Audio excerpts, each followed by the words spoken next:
Okay, this is my presentation on surface tension. First, what is surface tension? Surface tension is the tendency of a surface of a liquid to resist an external force. You guys have probably come in contact with surface tension before.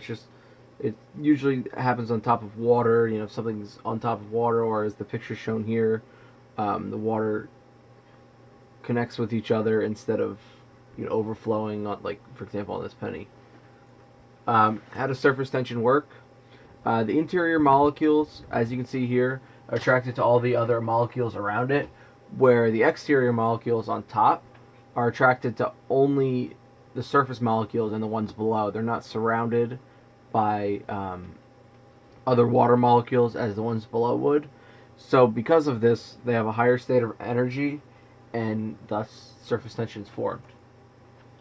The causes of surface tension, some examples of surface tension causes are the shape of liquid droplets. So as you guys may know, like a typical droplet is formed into like a almost spherical shape. This is because of the cohesive forces from the surface area. The reason that rain is in a raindrop shape, kind of stereotypical raindrop, because of gravity, it makes that shape. Without any gravity, the droplets would be 100% perfectly spherical. Some surface tension effects. Beating of rain on a waxy leaf, as shown in this picture. I'm sure you guys have seen it elsewhere. Water clusters into droplets on the leaf instead of soaking into the leaf itself.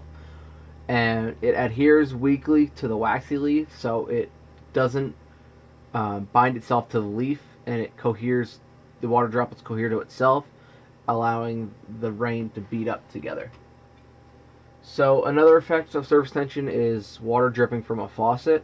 Similar to the leaf, it adheres to the faucet, so it's not attracted to the faucet. So it basically beads up. If you ever touch the underside of a faucet, even if it's not dripping, there's still a lot of water there from surface tension. The drop eventually drops when it has enough mass to overpower the adhesion. Water striders, these bugs sometimes you've seen on lakes or rivers or just any body of water. Their legs basically glide on top of the water because of how light they are.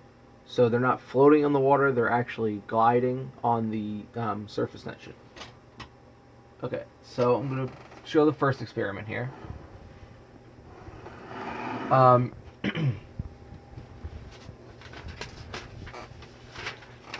So it's just typical water. Shouldn't have moved it.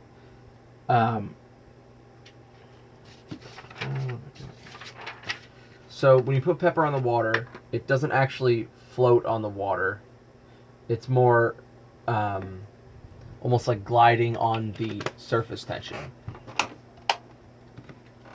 of the water. So right now it's sitting perfectly atop of the water on the surface tension, and it's a smooth, solid stream on top. Now, when you bring detergent, which is a surfactant, it destroys the surface tension right around where the drop is going to be. So if I put a drop right in there, as you can see, the pepper glides away because in that area, the surface tension is broken, so the pepper kind of goes to the outside. Now, the second experiment is more interesting. It's basically a paper clip. If you go to put it on the water, it sinks. It's a heavy metal paper clip. It'll always sink. But if you gently place it on top of the water,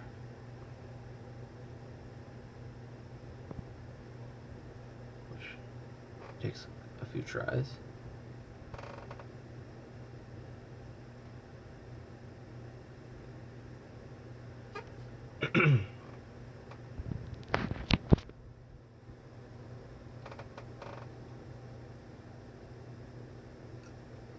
nope.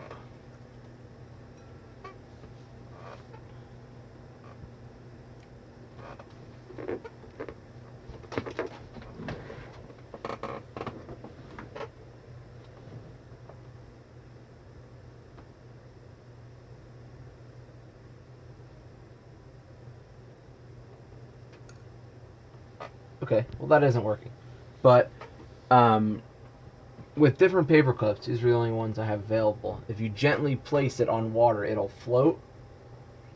It won't float. It'll stay on top of the water. And if you put a drop of the dish detergent in it, it'll sink because it's, on top of that surface tension. So some observations. Like I said, pepper is hydrophobic, which means water does not attract to it. And then the soap destroys the surface tension. This is kind of a picture of what should have happened. Not sure why it didn't work, but so it's being held up by water tension, not floating. So if the conditions are right, the paper clips will be held up.